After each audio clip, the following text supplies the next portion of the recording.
The Roman Empire's origins lie in the Roman Republic, which emerged in the 6th century BC. The Republic's political structure, with its Senate and consuls, was the cornerstone of Roman governance.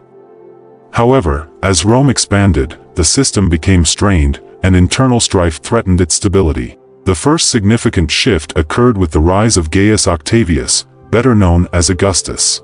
After defeating Mark Antony and Cleopatra at the Battle of Actium in 31 BC, he became the unchallenged leader of Rome and ushered in the Principate, effectively marking the end of the Roman Republic. Under Augustus and his successors, Rome embarked on a path of unprecedented expansion. Roman legions conquered vast territories from the British Isles to the deserts of North Africa, from Spain to Mesopotamia. The Pax Romana, a period of relative peace and stability, allowed the empire to flourish. Roman civilization, at its zenith, was renowned for its achievements in law, engineering, and governance. The Roman Forum, a grand political and social center, stands as a symbol of the empire's architectural and cultural prowess. Roman law, with its concept of jus civile, formed the foundation for legal systems in many parts of the world. The 1st and 2nd centuries AD marked the peak of Roman power. The empire was a hub of culture, innovation, and intellectual achievement. It was here that democracy, philosophy, and the Olympic Games were nurtured. Rome produced luminaries such as Cicero, Seneca, and Virgil, who contributed significantly to literature and philosophy. In the field of engineering, the Romans excelled, with aqueducts, roads, and the Colosseum as enduring symbols of their prowess.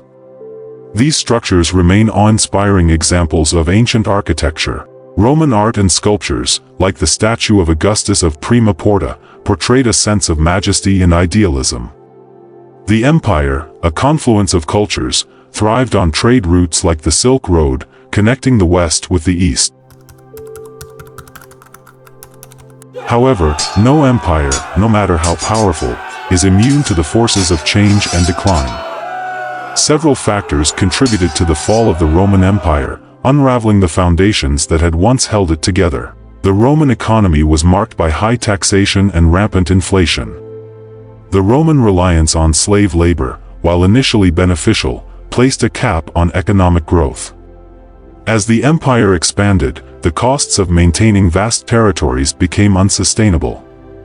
The financial burdens of the empire led to overtaxation, devalued currency, and ultimately economic stagnation. The Roman military, once the most formidable in the world, faced external threats from various quarters. Germanic tribes, Huns, and other barbarian groups challenged Roman borders. The Battle of Adrianople in 378 AD, in which the Roman army was defeated by the Visigoths, demonstrated the empire's vulnerability. Frequent changes in leadership plagued the empire. Emperors were often assassinated or overthrown in bloody coups. The chaos and power struggles in the Roman Senate contributed to a lack of governance.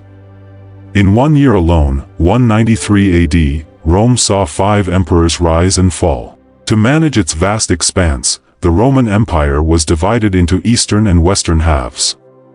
The Eastern Roman Empire, with its capital at Constantinople, was better positioned to withstand the challenges.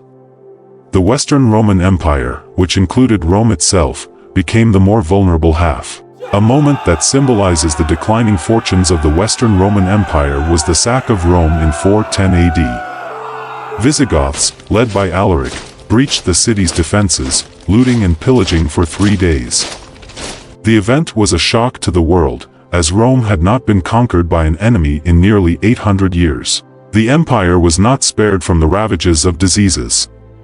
The plague of Cyprian in the 3rd century, followed by the Cyprian plague and Justinian plague in the 6th century, decimated the population and weakened the empire's ability to defend its borders. The final blow came in 476 AD when the Germanic chieftain Odoacer deposed the last Roman emperor, Romulus Augustulus. This marked the end of the Western Roman Empire, with Odoacer declaring himself ruler of Italy. The fall of the Western Roman Empire had profound consequences for the course of European history. It marked the end of ancient antiquity and ushered in the period known as the Middle Ages. The Eastern Roman Empire, also known as the Byzantine Empire, continued to exist until the fall of Constantinople in 1453 AD, but it was a mere shadow of the once mighty Roman Empire.